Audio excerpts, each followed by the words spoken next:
तो कल जो हमने डिस्कस किया था वो मेल रिप्रोडक्टिव सिस्टम का स्ट्रक्चर, कंप्लीट स्ट्रक्चर हम लोग पढ़ चुके थे।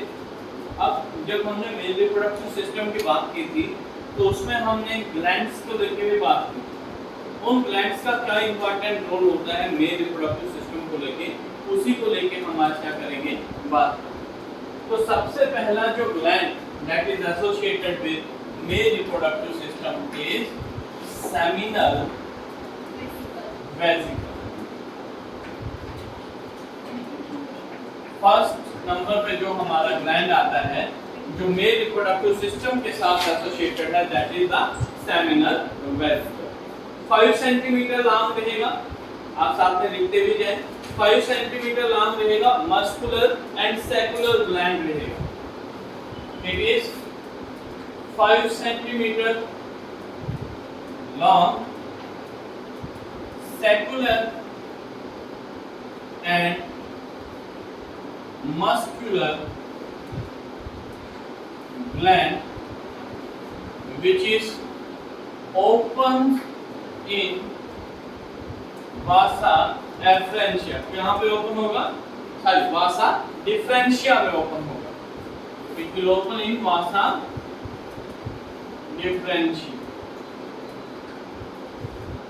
vasa differentia में जाके हमारे पास ओपन है। सेमिनल वेसिकल कहाँ देखा था, जो लीफ लाइक स्ट्रक्चर था हमारे पास। जब वासा डिफरेंस से आ रहा था तो वहां पे ट्यूबुलर स्ट्रक्चर, और उस ट्यूबुलर स्ट्रक्चर के साथ अटैच हमारे पास कौन सा ग्लैंड था, सेमिनल वेसिकल। अब सेमिनल वेसिकल की जो सिक्रीशन होती है उन सिक्रीशन को हम प्रोस्टाग्लैंडिस कहते हैं। क्या कहते हैं, प्रोस्टाग्लैंडिस कहेंगे। Secretion is prostaglandins। और इस सिक्रीशन का क्या इंपॉर्टेंट रोल रहता है, ये स्पर्म को एक्टिवेट करने में मदद करता है। It helps in activation of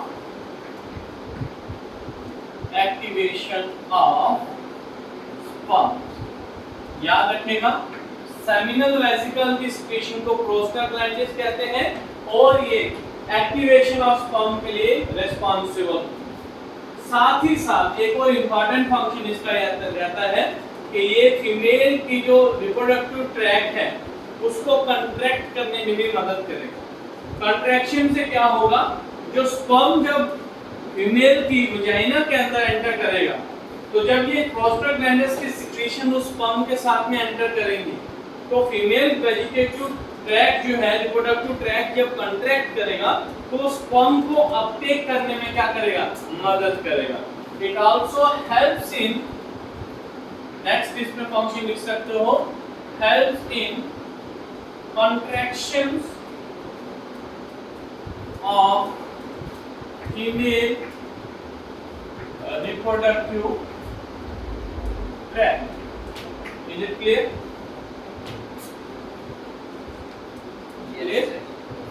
Now, second gland जो हमारे पास आएगा that is prostate gland। prostate gland जो था वो किस फॉर्म में था, डोनट शेप फॉर्म में हमारे पास था। किस फॉर्म में था, डोनट शेप ग्लैंड था, जैसे चेस्टनट ग्लैंड भी कहा जाता है। इट इज डोनट शेप और चेस्टनट शेप ग्लैंड हमारे पास। और अगर आपको याद हो कि डोनट शेप या प्रोस्टेट ग्लैंड, ये हमारे पास हमने कल क्या बनाया था, इस तरह से यूरिनरी ब्लैडर बनाया था। इस यूरिनरी ब्लैडर का ये कि नीचे क्या रन कर रहा है, यूरेटर रन कर। इसके साथ ही हमारे पास क्या रहेगा, यहाँ पे इस तरह से ये प्रोस्टेट ग्लैंड जो होगा वो प्रेजेंट होगा। दैट मीन इस यूरेटर के साथ में ये बेस पे प्रेजेंट है तो जितनी भी सिक्रीशंस करेगा कहाँ करेगा, इस यूट्रस के अंदर करेगा, इस यूरिथ्रा के अंदर करेगा। किसके अंदर करेगा, यूरिथ्रा के अंदर। तो पहले लिखेंगे they pour the secretion into the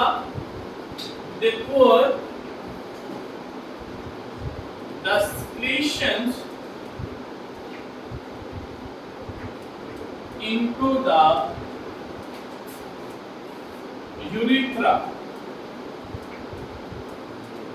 urethra। अब इसके सिक्रीशंस में मोस्टली क्या होते हैं, secretions consist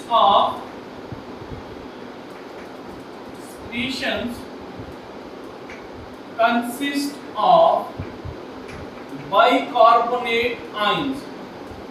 क्या होंगे, बाइकार्बोनेट आयन जो होंगे उसकी सिक्रीशन में हमारे पास प्रेजेंट होंगे, लिपिड्स भी प्रेजेंट होंगे और सिट्रिक एसिड भी हमारे पास क्या रहेंगे, प्रेजेंट रहेंगे। It is secretion also have the presence of lipids and also have the presence of citric acid। अब ये लिपिड्स जो इसकी सिक्रीशन में प्रेजेंट है ये मोस्टली हमारे पास क्या करते हैं, स्पर्म को नरिशमेंट प्रोवाइड करने में मदद करते हैं। इनका इंपॉर्टेंट रोल क्या रहेगा स्पर्म के लिए कि वो उसको क्या करेंगे, नरिशमेंट प्रोवाइड करेंगे। यहां तक क्लियर है। तो that is the all function. सबसे पहले इसका फंक्शन आप लोग लिख सकते हो कि प्रेजेंस में होगा, इसकी लिपिड्स की प्रेजेंस में होगा क्या, या लिपिड्स की स्क्रीन होगी, lipids bicarbonate ion citric acid ये इसकी सिक्रीशन है। मतलब इसका जो क्या जो ये सिक्रीट कर रहा है उस सिक्रीशन के अंदर ये कंपोनेंट प्रेजेंट है। उस सिक्रीशन में बाइकार्बोनेट आयन भी होगा, लिपिड भी होगा और सिट्रिक एसिड भी हमारे पास होगा। तो ये उसकी सिक्रीशंस के कंपोनेंट्स हैं। अब इसके फंक्शंस आप लिख सकते हो, पहला कि हमारे पास it will provide nourishment to sperm. यहाँ पे फंक्शंस आप इसमें ऐड कर सकते हो नेक्स्ट हेडिंग में। Number 1 that it will provide nourishment to sperm। Second इसका इंपॉर्टेंट रोल ये रहेगा that it will protect the sperm from the acidic medium in the vagina। जो मोस्टली कौन प्ले करेगा, ये बाइकार्बोनेट आयंस रोल प्ले करेंगे। देखो वजाइना के अंदर फीमेल की बॉडी के अंदर क्या रहता है, मोस्टली एसिडिक मीडियम। तो हमारे पास 100 million of sperm in one ejaculation जो है फीमेल की रिप्रोडक्टिव बॉडी के अंदर ट्रांसफर होते हैं इन वन सिंगल इजैकुलेशन, जिनमें से सिर्फ फैलोपियन ट्यूब तक 10 100 ही मतलब 10 और 100 के बीच में ही नंबर रहता है। उसमें से भी सिर्फ एक ही क्या करेगा, फर्टिलाइज करेगा। तो इतने सारे जो स्पर्म जो रिलीज हो रहे हैं वो उस जर्नी के दौरान उनकी क्या हो जाती है, डेथ हमारे पास हो जाती है। ठीक है, डीजनरेट हो जाते हैं, लाइसेंस हो जाते हैं, विकास। उनमें से एक रीजन ये भी है कि फीमेल के रिप्रोडक्टिव ट्रैक्ट जो है उसका अगर मीडियम हाईली एसिडिक होगा तो स्पर्म को क्या करेगा, लाइसेंस करेगा, उसको खत्म करने में मदद करेगा। तो ये क्या करेगा, जो ये बाइकार्बोनेट आयन है it will protect sperm. Next function इसमें आएगा, it will protect sperms from the acidic medium in the vagina। और स्पेसिफिकली आपने अगर याद रखना है तो it will be bicarbonate ion. कौन से आयन होंगे, बाइकार्बोनेट आयन होंगे जो उसको प्रोटेक्ट कर रहे होंगे।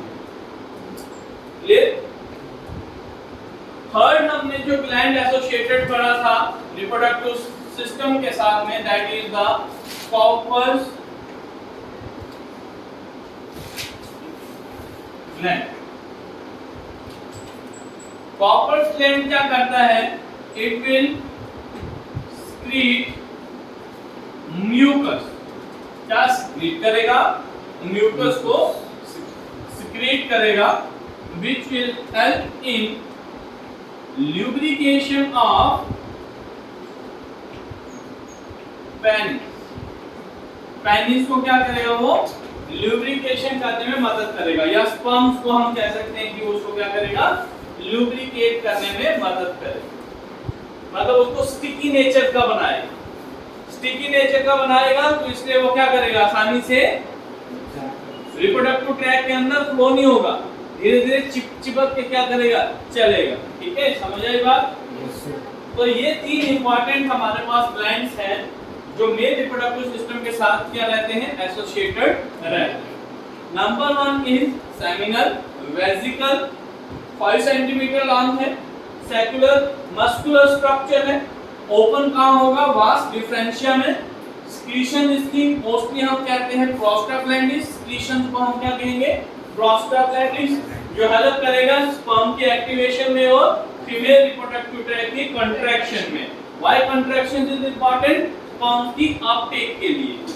एंड देन प्रोस्टेट ग्लैंड, जिसे डोनट शेप ग्लैंड भी कहते थे, उसकी स्क्रीशन मोस्टली हमारे पास यूरेथ्रा के अंदर जाएंगी और स्क्रीशंस के अंदर bicarbonate ions, then lipids and then citric acid हमारे पास होंगे।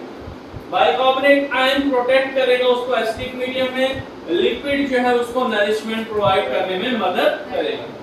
देन कॉर्पस ग्लैंड, ये क्या करेगा, म्यूकस की सिक्रीशन करेगा जो स्पर्म्स की लुब्रिकेशन में हमारे पास क्या करेगा, मदद करेगा। क्लियर? यहाँ तक क्लियर है?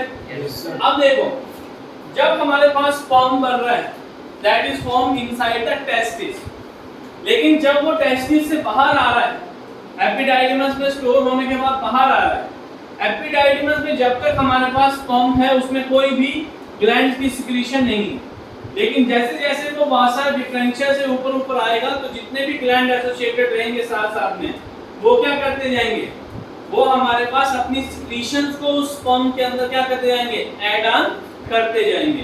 तो स्पर्म के साथ में जब ग्लैंड्स की सिक्रीशन जुड़ती हैं, मिलती हैं, उसे हम क्या कहते हैं, सीमन कहते हैं। क्या कहते हैं उसे हम, सीमन। ठीक है, सीमन किसे कहेंगे, that means secretion of glands plus sperm. याद रखिएगा, semen is called as secretions of glands and sperm, इन दोनों का मिक्सचर को हम क्या कहते हैं, सीमन कहते हैं। वन मोर इंपॉर्टेंट पॉइंट जो आप लोग याद रखोगे, process of release of sperm, ठीक है, that is called as ejaculation. उसे क्या कहा जाता है, ejaculation. EJACULATION। Ejaculation means release of sperm। हम कहते हैं जब भी टर्म आती है ना, that in single ejaculation the male produces 200 to 300 sperm, or male will release 200 to 300 of sperm, 300 millions of sperm, not 200 and 300, it is 200 to 300 millions of sperm। तो ejaculation means release of sperm। समझाई बात? ये सारी चीजें clear हो गई? ठीक है, इसको नोट कर लीजिए, छोटा सा ही टॉपिक है, आगे हम बढ़ेंगे फीमेल रिप्रोडक्टिव सिस्टम। ठीक है, नोट कर लीजिए।